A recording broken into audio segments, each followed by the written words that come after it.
So today we're going to go properly through the 2024 Swift, considering we've got a bit more information about it, some specs and some information, and we're going to get straight in there with some real life stats. So we'll do a side-by-side comparison in a sec with the stats from the previous model Swift, but we'll begin with the price, the starting price of the bottom spec car, which I believe is the Motion, £18,025 and a whole 60 pence. If you want the MHEV Ultra CVT, that will be £20,355 and 60p. It has a 37 litre fuel tank capacity with a boot space of 265 litres, but when you fold the seats flat, that goes up to a whopping 589 litres. It comes with a 1.2 litre 4-cylinder engine as well, and has a curb weight of 984 kg. You do get a slightly different engine in Japan. You get a 1.2 litre 3-cylinder engine instead. I'll explain a tiny little bit more about that in a few minutes. Now let's put the stats side by side, comparing it with the old model, which started at 16,995 for the Attitude spec, and I'm going to use the Sport here because I've got no other spec to go off. I couldn't actually find anything, which starts at 23,551 and 60p.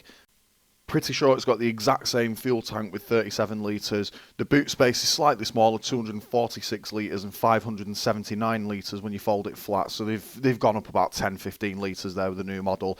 And you could get it in a 1.2 4-cylinder or a 1 litre 3-cylinder turbo as well with the booster jet range of engines. And it only weighs 900 kg curb weight. So despite the new Swift gaining a bit of weight there, it's made up for it in space, but that's pretty normal for a newer car, especially one that comes with hybrid options too. That definitely throws the weight on there. Apparently, according to Wikipedia, this generation of Swift has been designed with the Heart-X platform, which is Suzuki's current design platform for all the vehicles, but altered to appeal to Gen Z.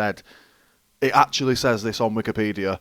Is this why the front of the car looks like a closed toilet seat? Most probably. We can definitely agree with the whole Gen Z styling thing when viewing the obnoxious, in my opinion, 9-inch screen that's just been slapped and glued straight to the middle of the dashboard in view of everything. Is it just me, but who actually asked for that? The interior itself is also now styled on the Baleno SX4, like using the similar materials and designs, which is interesting. Honestly, besides that though, I don't mind the rest of the interior. It looks all uniform. The black and white thing that's going on is quite nice. Might be a bit of a pain to clean, but I think that's quite a minor price to pay. It is not a bad interior otherwise, I must say. The seats look like they're going to be the same sort of, oh, the bolster's going to rip after 60,000 miles, but that seems to be a generational Suzuki thing as well. But going back to the exterior is where it falls down again for me. It genuinely looks like a Temu version of the previous generation Swift, even more so at the rear of the car. And we can all only hope to the lords above for a major facelift with the Sport version, but I'm really not going to hold up much hope for this, considering that this is the final product. I am a bit disappointed with the styling. I thought I could make this video and it's aged well on me, but it really hasn't. And now that the design's final, we'll stick to what we do know. Production in Japan's well underway, and it started on the 6th of December 2023, and there'll be a 4x4 version as well as front-wheel drive apparently too, which is a redeeming factor because that's quite a funky spec for a modern car, because I know all the eco-mentalists hate 4-wheel drive. Back to what I mentioned earlier with the engines, a new 3-cylinder engine has been introduced. Sadly, however, I don't think the UK market Swifts will have this option. Regardless, there is a slightly newer 5-speed manual CVT gearbox with whatever spec you choose, and I've noticed in the pictures as well that it's still going to have an auto too. There will be an auto spec, but that's not been confirmed yet. In my last video, we didn't even know if this was going to be a manual, so that's another massive saving grace there. And a couple of odd random facts and changes with a few different variants and specs here. So the car in Japan is actually 0.6 of an inch narrower than it will be everywhere else in the world. And the code names, for example, my car is ZC32S, all that's changed and gone out the window. There's now 4 codes, and let me explain them to you. We've got ZCDDS, which is just the standard front-wheel drive, ZCEDS, which is the front-wheel drive MHEV car, ZDDDS, which is the standard 4-wheel drive, and ZDEDS, which is the 4-wheel drive MHEV. That was a bit of a mouthful, wasn't it? I think that's it for the most notable and recent changes or updates or better presented information than my last video, because I was literally just sat recording my screen. I've tried to do a sort of whole timeline thing with this video. We don't know much else about it. We don't know when the sport, or if the sport's even going to become a thing, or whether we'll get it this year.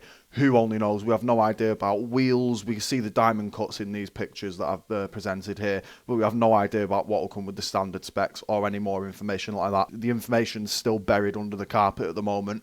So yeah, I guess we'll find out when we start seeing them on the UK roads. And also, with this updated video, let me know your updated thoughts and views on the new Swift. I've seen some pictures of it in the Swift groups on Facebook, and that's exactly why I'm making this video, because I want to get people's reactions, because I've seen loads of sad reaction emojis to it all over Facebook. So let me know if you're in agreement with me, if it's a bit meh, or if it's the car for you. And on that note, I'm going to round it off there. Like I said, let me know your thoughts in the comment section down below.